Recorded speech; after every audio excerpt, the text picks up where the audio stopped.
धारणा हो तो देखते हैं कि पुलिस प्रशासन की संख्या काफी बढ़ जाती है, तो दिल में ख्याल आता है क्या केवल कंपनियां भारत सरकार को टैक्स देती है या किसान का खेत भी भारत सरकार को टैक्स देता है? यदि किसान का खेत भी भारत सरकार को टैक्स देता है तो चलिए हमारे जंगल के क्षेत्रों में बहुत सारे सुअर अगर हमारी खेती नष्ट कर रहे हैं, वहां तो कोई सीआरपीएफ जैसा नहीं दिखता है।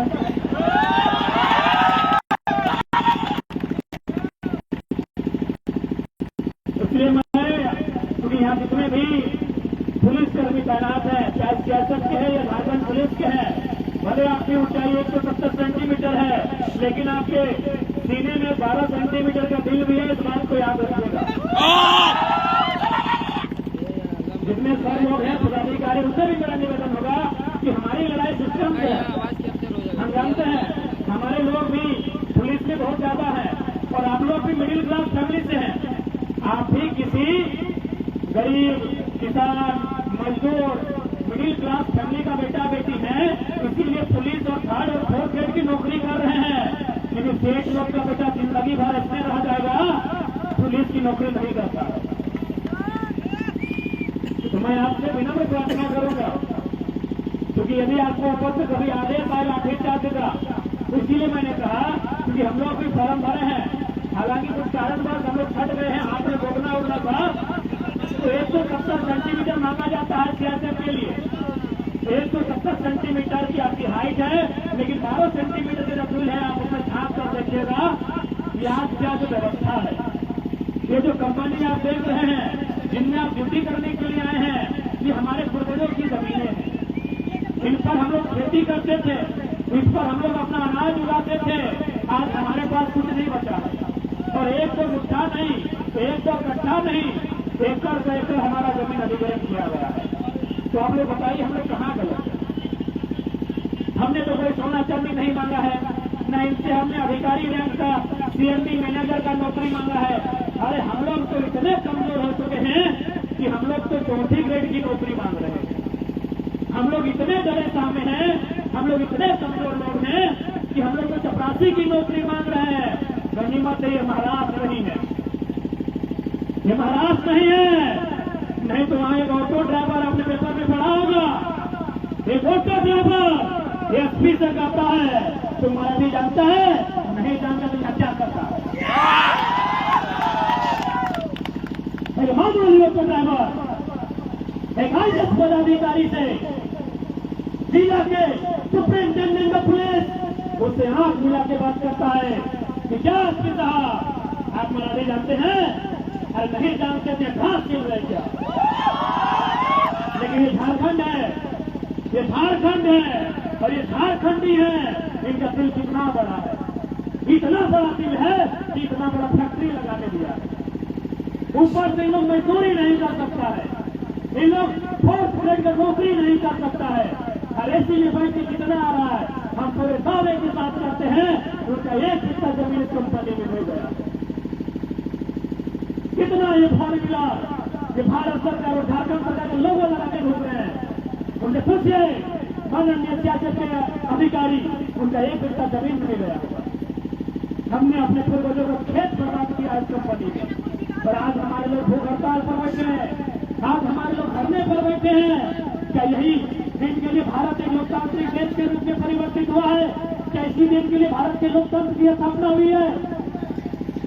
इसलिए मैनेजमेंट इस बात को जाने, मैनेजमेंट इस बात को समझे कि जो अधिकार रैयतों का, जो अधिकार विस्थापितों का बनता है, उस अधिकार को सुनिश्चित किया जाए। नहीं तो अगली बार हम लोग भूख हड़ताल समर्थन के लिए नहीं, गेट नंबर 1 को जाम करने के लिए आएंगे। इस बात को भी याद रखिएगा। हाँ मानते हैं, उसके बाद आप एफआईआर करेंगे, लाठीचार्ज करेंगे। अरे झारखंडी का तस्वीर में ये गोली खाना, लाठी को तो जोड़ दिया। झारखंडी का तस्वीर में ये लाठी और गोली खाना, तो उससे हम लोग पीछे नहीं हटेंगे। लेकिन जो आज दमनकारी व्यवस्था इस राज्य में चल रही है, कोयलांचल से कोल्हान से लेकर कोडरमा का, उसके खिलाफ आवाज करेंगे और उस दमनकारी नीतियों का विरोध करेंगे। क्योंकि ये लड़ाई माफी की है, ये लड़ाई अधिकार की है, ये लड़ाई नियोजन की है, ये लड़ाई आर पार की है। तो क्या अब राजधानी कोडरमा के नौजवान इस आर पार की लड़ाई के लिए तैयार हैं? जेल जाने की नौबत आएगी, तैयार हैं? फर्जी मुकदमा में फंसा दिए जाओगे, क्या आप तैयार हैं? यदि तैयार हैं तो यकीन मानिए इस राज्य में एक बहुत बड़ा बदलाव आएगा, एक बहुत बड़ा बदलाव आएगा, एक बहुत बड़ा बदलाव आएगा। और बवाल में कोई भी पैमाना नहीं जाएगा। जितने भी जहां भी कंपनियां स्थापित है, ऐसा नहीं है कि बाकी देशों में कंपनी नहीं है। जिस प्रकार हमारे यहाँ डीवीसी है, हमारे यहाँ कोयला खोलने के लिए बीसीसीएल है, सीसीसीएल है, ईसीएल है, ठीक उसी प्रकार अगर आप मध्य प्रदेश चले जाएंगे तो वहाँ एनसीएल है। एनसीएल मतलब नॉर्दर्न कोल लिमिटेड।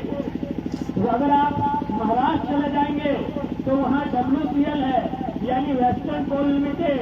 आप उड़ीसा नदी के तट पर चले जाएंगे तो वहाँ है एमसीएल, महानदी कोल लिमिटेड। यानी लगभग पूरे देश में कंपनियां हैं।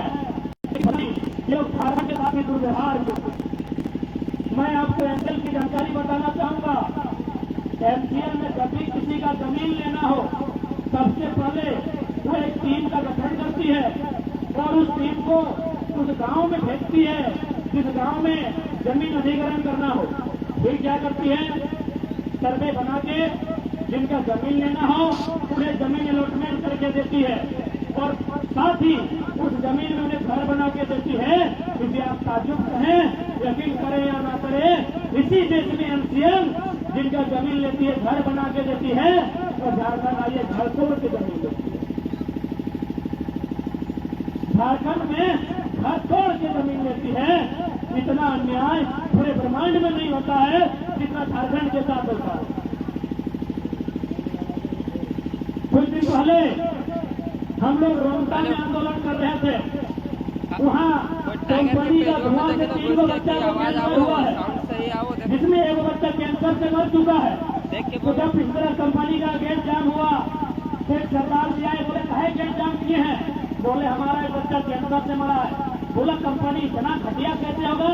हमारे वहाँ यही कंपनी 0 पोल्यूशन में काम करती है। यही कंपनी बाकी राज्यों में 0 पोल्यूशन में काम करती है और जब झारखंड आती है उसके धुएं से बच्चे मर जाते हैं, क्योंकि बोलने वाला कोई नहीं इसी राज्य में, क्योंकि बोलने वाला कोई नहीं है, सदन में बात रखने वाला कोई नहीं है। आज इसीलिए हमारे साथ ये अन्याय हो रहा है।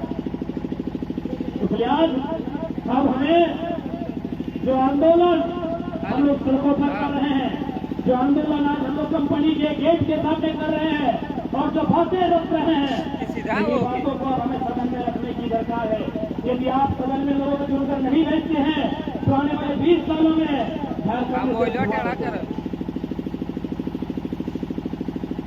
आने वाले 20 सालों में झारखंड में सिर्फ धुआं बचेगा। इसीलिए शुरुआत 2024 के लोकसभा से कीजिए, भावनाओं में नहीं,